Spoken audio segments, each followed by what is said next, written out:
And welcome everybody. We are here live with Victory Road and the Spring Series Grand Finale.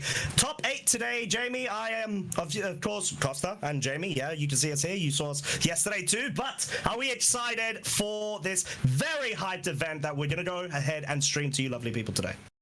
Very excited. Getting down to the top 8 now for this spring series. Going to be crowning our champion very soon at the end of today. Very excited to find out who that's going to be. Exactly, and we are going to go ahead and preview the top 8 matches first. Unfortunately, the first one, due to technical difficulties, both from Wi-Fi from one player and then the inaccessibility of having a capture card from the other, is not going to be streamed. That match is between Kevin Salvetto and Simone Sanvito. So they're actually playing right now. We will find out at some point and keep you up to date, but we do have the essentially the bracket at the minute. From what we can see, who did progress into the top 8, as we see Damiano La Barbera, Marco Silva. We do see the Kevin Salvetto, Simone Sanvito match on the bottom left. Kyle Geffner versus Francesco Piopero, and Francesco Deiana versus Bingjie Wang, which that is the match that we're going to be previewing first today. Yeah, so we're only able to get the 3 out of the 4 of this top 8, but we will hopefully be bringing you the semi-finals, both of them, and the finals coming up for the rest of today. So we can't feature the Kevin versus Simone, but we are able to feature our next match going forward here. So definitely going to be very exciting, this one. Exactly. So if you are hyped and you are ready, please go ahead. Remember, we did introduce a new polling system of essentially who you think is going to go ahead and progress on to the next stage of Victory Road's spring finale right now between Francesco and Bingjie. You see it right now. Please go ahead, put your exclamation commands in, as that is live right as of this moment. Yeah, this is the way to show your support for these players here, whether you're supporting Francesco or whether you're supporting Bingjie. Make sure you're using that exclamation point followed by their name to show your support for who you want to be advancing into the semi-final of this grand finale. Exactly. So very excited to see this matchup. Of course, we did see a bit of these players yesterday as well, so wanting to see how they would have planned their matchup going into this, based on maybe even seeing the videos from before. I'm not sure if it was actually all team pastes were accessible from beforehand as well. But now, because this is an open team sheet format, the players will know roughly what the players would have. They've been able to see the videos as well, so some sort of prep could have gone into this day. They would have had a day to prepare, so we should be seeing some game plans come out from all these players here. Exactly. So what we had, oh my lord, we see Francesco just having 100% versus Bingjie. That's probably because of the amount of votes that were able to go in, but wow, that is not biased at all right there. We're very intriguing to see the result of this, but what we are going to do is, I do believe that the trainers going ahead, setting up, they're probably reviewing each other's pace right now before we go ahead and hop straight into the match. Oh, was that a bit of a change I noticed on the poll there, Jamie? Yeah, it does seem that there is still some support for Bingjie coming out here. Maybe a few of Francesco's supporters have woken up a bit earlier today, but definitely still going to be some support for Bingjie there. No, definitely is, of course. So what we are going to do is, I believe we are still waiting to find out the next stage, where the players are currently at as of this moment, so we can get things going, of course. But yeah, it's looking to be a very, very exciting scenario right now, as I do believe we get confirmation. We're going to go straight over to player profiles as of this moment. So we can have a look at these players' teams and their achievements here. We're going to start off with Francesco here, going to be rocking that Sun team with the Venusaur Torkoal, as well as the Charizard that has slightly dropped off in Series 9. You do very commonly see just the Venusaur and Torkoal, but opting for that Charizard to really make use of that Sun as much as possible. And that Mamoswine putting in a lot of work in that top 16 set. And you can see there with his accomplishments, able to get the top 32 twice in 2 different Spring Series qualifiers, as well as getting top 4 in one of them as well, and also managing to get that top 25 in the very first Players' Cup in the European division. Yeah, I mean, this is essentially established archetype that we have been seeing over the past, even in Series 9. I do believe this archetype even did quite well in Series 8, just with the Zacian there, I believe, over perhaps the Mamoswine. So, very, very well-structured team, has a lot of different threats, has Trick Room answers in a way. That Umbreon, though, Jamie, I feel like that could definitely be a huge threat in this matchup. And talking about the matchup, we're going to go straight over to our next player profile of the day, which is going to be Bingjie Wang, the champion of the 40th Jolly Brennan Tour. I do believe that may be a grassroots tour based in East Asia. Top 6 of the second Players Cup Global Finals, runner-up in both the Dallas Regionals and the Portland Regionals. Bingjie is no stranger to the limelight and the top level of VGC play throughout. Yeah, and he's also going to be rocking that Mamoswine as well, so guaranteed to have a Mamoswine at least in the semi-finals. So it definitely going to be excited to see how both these players are going to be approaching this, if we're going to be seeing those Mamoswines pair up against each other. And so it looks like we're going to be jumping right into the game now. Here we go, ladies and gents, let's get it going. Team previews are up in between both players. You can see their webcams as well, try to monitor their emotions and kind of like delights or disappointments during this matchup. So how are we feeling right now, Jamie, in between these two teams? Do you think that either of them are going to try to use a main focal point of maybe trying to sweep late game? Because I do believe we saw Bingjie kind of use that strategy yesterday to progress onto the top 8, where he relied on the Celesteela in game 2 to try to sweep his way through into top 8. Celesteela is usually a very good answer to Sun, but that is just the Venusaur and Torkoal part of it, not particularly the Charizard, because the Charizard would be able to outspeed it and be able to hit it with the fire moves, whereas Torkoal is much slower than the Celesteela and is open to those max rock falls or those meteor beams that could come out from Celesteela. But then you do have to be very wary of that Charizard. You do have the Regieleki on both sides to be able to deal with both the Charizard that would threaten the Celesteela as the Sun answer, but also your own Regieleki on Francesco's side to be able to deal with that Celesteela as well.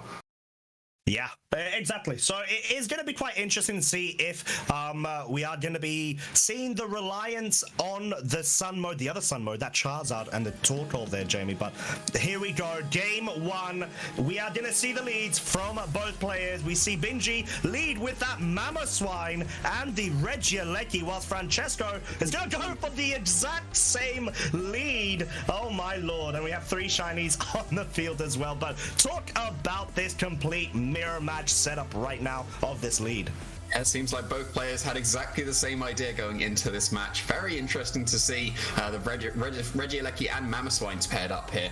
Rocking slightly different sets between them. We know that the Mamoswine on Francesco's side does carry that Assault Vest, where it is the Focus Sash over on Bingjie's side of the field.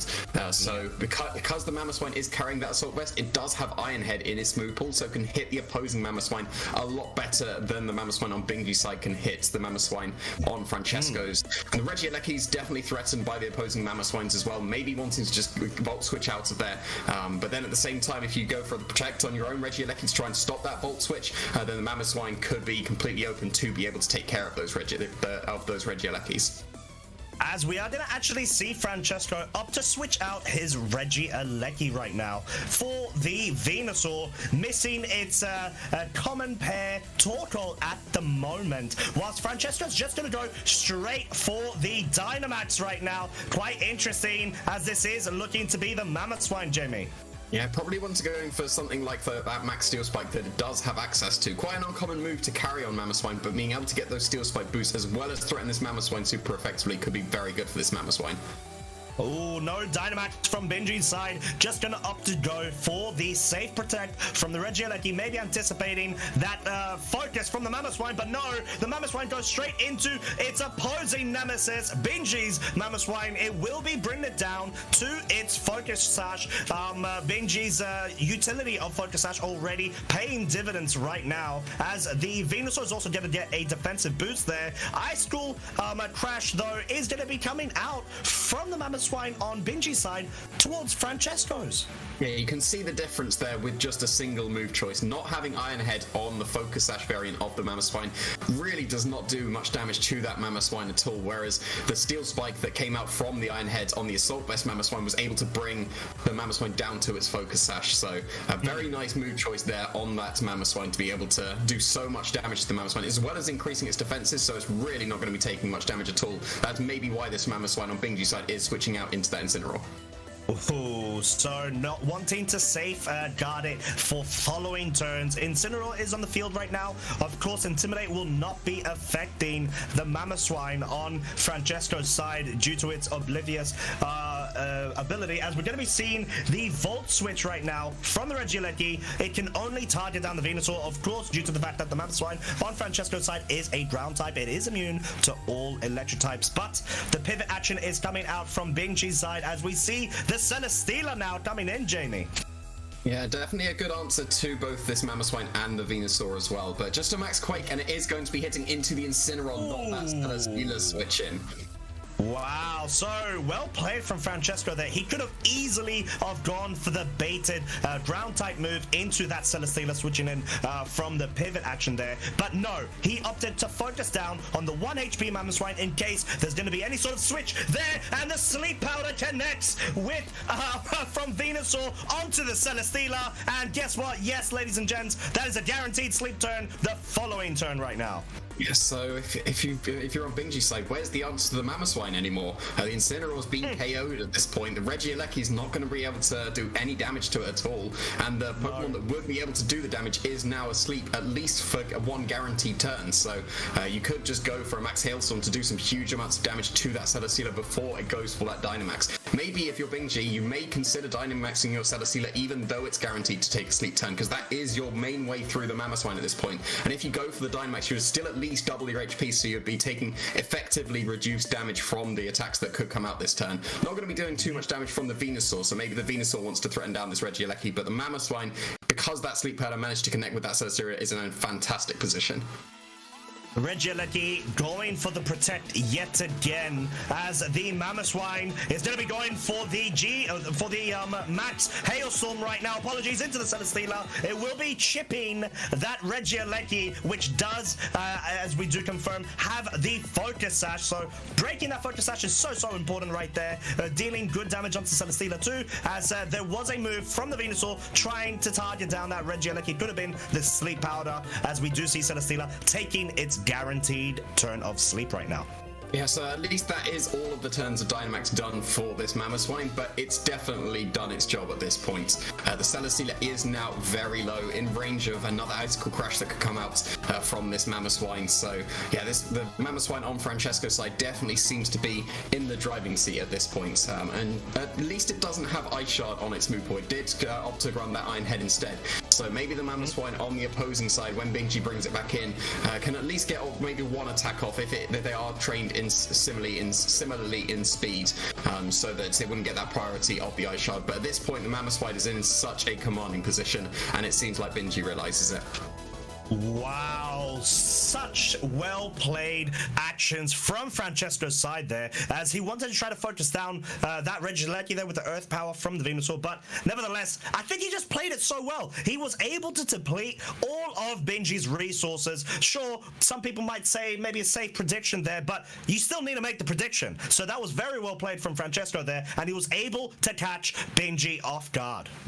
Yeah, it was a very crucial turn on that second turn when there was an Incineroar switching and a Celesteela switching, and Mamoswine did click Max Quake. So if the Incineroar would have switched in on maybe on the Volt switch from the Regieleki and the Celesteela was the hard switch for the Mamoswine, the Max Quake would have gone into the Celesteela. You would have kept the Incineroar on Bingjie's side of the field and could have still, even though you can't intimidate, you still have access to Fake Out, you still have access to the Parting Shot to pivot back around. So could have been a completely different game if that Max Quake would have gone into the Celesteela switch in, but managing to catch that Incineroar just really put Francesco in the driving seat.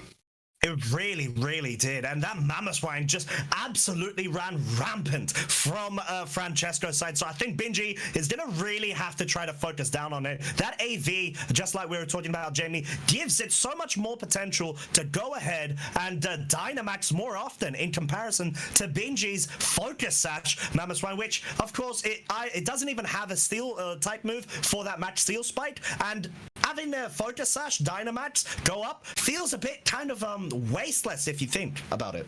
And the main answer on Bingjie's side of the field is going to be that Rillaboom, but Rillaboom is very poor against the Sun archetype, with all three of the Venusaur, Torkoal, and Charizard being very, very positive against it. But you do need an answer to that Mamoswine if you're on Bingjie's side of the field. It may still need to be that Celesteela, but the fact that it was put to sleep for a guaranteed sleep turn and took that Max Hailstorm, you do need to try and keep that Celesteela a little bit safer if you are relying on that. If you don't feel safe bringing Rillaboom to a Sun matchup, Celesteela does have to be the answer for Bingjie. So he's going to have to try and position it a lot better so he can maybe get that Dynamax up without being asleep so that he can actually put on that pressure. Because if you're going for those Max Steel Spikes as well, that will also decrease the damage output from the Mamoswine.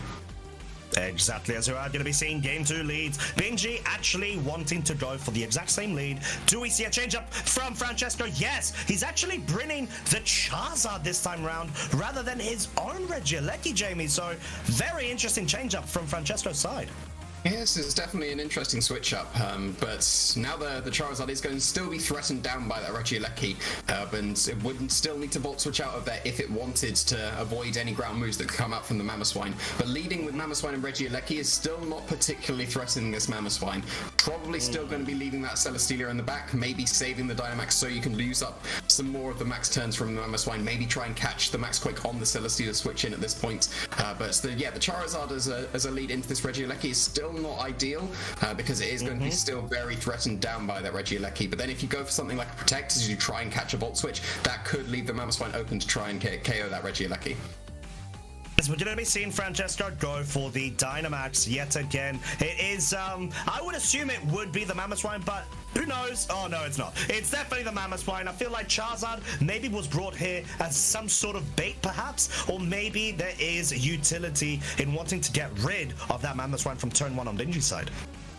Quite possibly, and there's going to be a Protect coming out from the Charizard, so Regieleki is attacking here. Regieleki is attacking, trying to go for the Volt Switch. It will only be met by Charizard's Protect there, as Francesco is very ecstatic about that turn of events. Max Quake comes out from the Mamoswine. Oh, goes straight into the Regieleki and actually picks up a one-hit KO. Apologies for before I said it was a Focus Sash. I was looking at the wrong pace. It is indeed Life Orb on that Regieleki. So Mamoswine, though, trying to get an attack off onto the Charizard, not being able to do so. Oh my lord, so much momentum going in Francesco's favor right now. So, leading with the Charizard seemed to be very good here, baiting that Regieleki into going for an attack. And now the Celesteela does have to switch in against the Charizard that is still on Francesco's side of the field. So, we'll be able to get off that big fire move before the Celesteela is able to attack at this point. So, really nice play for Francesco turn 1, taking out one of the main threats to the Charizard. Even though that's not going to be his Dynamax Pokemon, can still launch out some very powerful attacks with its fire moves. Maybe considering switching out the Mamoswine into the Torkoal if that was brought to this game, so that you can get the solar power boost to really do some big damage. But at this point, taking out the Regieleki, the Charizard is still free at this point to just fire off whatever attacks it wants to. You have to go for a Max Rockfall at this point to KO the Charizard with the Celesteela, and then that's another turn you're not dealing with this Mamoswine, which is still such a big threat for Francesco. Oh, it is indeed, as Bingjie is going to opt to switch out his Celesteela now for the Incineroar. Jamie, I'm very scared we're going to see a brilliant prediction right now, given Francesco's reaction, of course. But the Intimidate is on the field thanks to that Incineroar switching in. Charizard actually goes for the Heat Wave, deals so much damage, brings the Mamoswine down to 1 HP due to, of course, the Focus Sash still being there. Or else it would have been a clean KO. Life Orb on the Charizard, of course. Mamoswine goes for the Max Quake. Oh, it's not going into the Incineroar. That would have been so good. But then again, this is not bad at all. Guarantees KO. Critical hit, of course, does not matter there. Onto that Mamoswine. And Bingjie is already down to his final 2 Pokemon. that's one more turn of Dynamax available to the Mamoswine as well. So there's nothing stopping it from going for another Max Quake into that Incineroar. We've seen it's a guarantee KO at this point. So then there's just going to be the Celesteela left for Bingjie at this point. And you do still have all your turns of Dynamax for the Celesteela. You would assume it is going to be the Celesteela at this point, but you'd have to go for at least a Max Airstream to try and put yourself faster than the Charizard. And then that's not hitting either of the Pokemon on Francesco's side of the field with a super effective attack. So Francesco is just absolutely in the driving seat at this point. A really nice prediction on those last couple of turns to just take out two of Bingjie's Pokemon in 2 turns, bringing him down to his final 2 Pokemon. And yeah, this Mamoswine is just going on an absolute rampage. It really is, as Bingjie is going to finally opt to go for his Dynamax and try to salvage and regain momentum from his side. He really, really needs to bring it back at this point. Oh my lord. Very interesting Dynamax option there, opting to go for the Incineroar. It's not a max HP, but it is very, very bulky indeed. Celesteela not actually going for the Dynamax. So intriguing there. Charizard wanting to go for the Protect. It wants to slow play this right now and try to deal damage in the following turn as Max Quake going into the Incineroar slot. Does this survive? It does. That is showing why Bingjie wanted to opt to go for the Dynamax. Is he going to be able to get rid of this Mamoswine is the real question right now as Flash Cannon goes into that Mamoswine, and oh my lord, Jamie, no damage dealt whatsoever. AV and multiple special defensive boosts there, and we see the Max Strike. Jamie coming up from this Incineroar, trying to lower the speed of both the Charizard and the Mamoswine.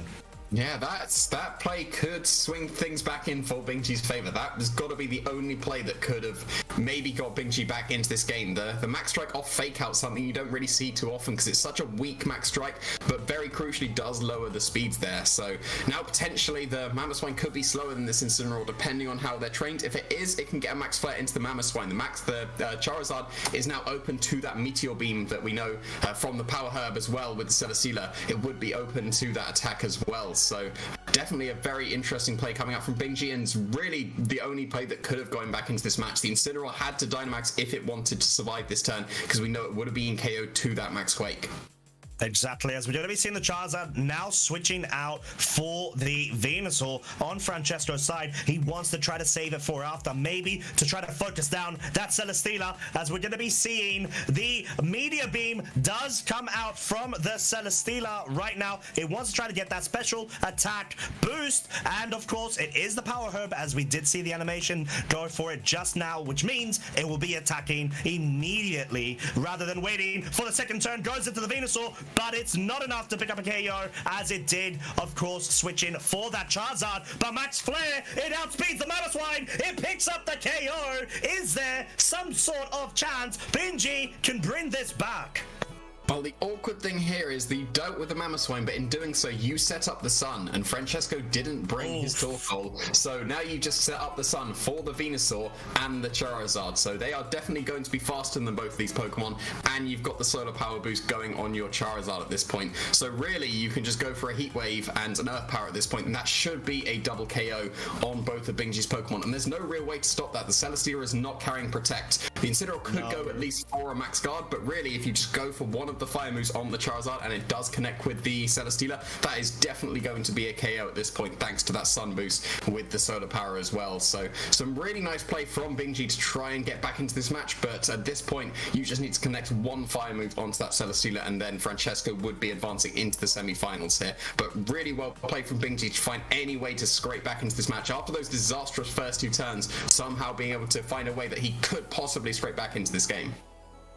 Exactly, as the Venusaur does connect with the Earth Power onto the Incineroar, doesn't pick up a KO, does drop a special defense, of course. Let's see if the Charizard lands. There's a miss! There's a miss, Jamie! Where does it miss, though? Where does it connect to? Oh my lord! That was just the Blast Burn. Only the Blast Burn missing one target. Oh no, Air Slash goes into the Charizard, doesn't pick up a KO, but guess what does? The Max Flare into the Venusaur. Is there any sort of chance this is slipping out of Francesco's hands? Yeah, and the Solar Power, it just allows the Charizard to survive there. So that was what Bingjie was playing for. You do have to go for that miss because both the Fire moves on the Charizard are not 100% 100% accuracy. So definitely an interesting turn of events. They're getting that miss on the fire type, but at this point it looks like the Regieleki is still the final Pokemon that can just click an electric move at this point to KO either Pokemon. So it's still very well played from Bingjie to be able to get into this position, but having the Regieleki in the back means that at this point you can just pick your target with the Regieleki, and that's going to be having 100% accurate moves in that Thunderbolt at this point. So definitely a strong Pokemon to be having in the back here. I think because of the fact that the Sun is still on the field, there's a chance that this Charizard can still miss, and maybe somehow there's a chance that the Regieleki, if it does try to get a bit greedy, go for the Electro Web, it can miss as well. I think that is the only win con Bingjie can see right now. Yeah, but you do have access to at least one 100% accurate move at this point, and it looks like that Bingjie doesn't want to even be going for that win condition at this point. Seeing the Regieleki in the back, knowing that the Celesteela doesn't have Protect, the Incineroar does not have Protect, the Regieleki at that point can just click Thunderbolt and get a KO on either Pokemon it wanted. And I mean, oh my lord, and it could have, exactly. And that is how, that was a high octane set of matches, to be honest. I feel like that Mamoswine really proving why it's actually a really good bring. I mean, of course, I feel like Bingjie didn't have the best matchup going into this. The Mamoswine just dealt so much damage and just did so much work over time, of course. And then he just naturally has a Sun mode in the back as well, because why not? As long as he doesn't go and change the weather whilst he wants to opt to go for the Sun. But fair play. I mean, very well played from Francesco, to be honest. Yeah, you can see that Bingjie was respecting Mamoswine as a Pokemon since he did have one on his team, but that was the Focus Sash variant, and the Assault Vest was the item of choice that Francesco opted for, and definitely a strong choice there. Allowing you to open up some move slots. You can't carry Protect with the Assault Vest. It allows something like that Iron Head so that he had access to the Max Steel Spike, which was very beneficial in that game one against the opposing Mamoswine, because your Mamoswine was going to beat the Focus Sash one because that can't really hit you very well, but just a really strong showing from Mamoswine. But really well played from Bingjie to scrape back anything in that game too. It was actually reasonably possible after that really smart play of going for a Dynamax Max Strike with the Incineroar off of Fake Out, a play you almost never see, but getting that speed control was the only way to come back into this match, and it actually became a lot closer than it really had any right to be after those first two turns. It really did. And what we're going to do, of course, ladies and gents, Francesco is going to be progressing on to the top 4. So commiserations to Bingjie and congratulations to Francesco for that. We are going to cut to a short break where we will be coming back so we can be featuring the Kyle Geffner match versus Francesco Piopero. Don't go anywhere, and we'll catch you in just a bit.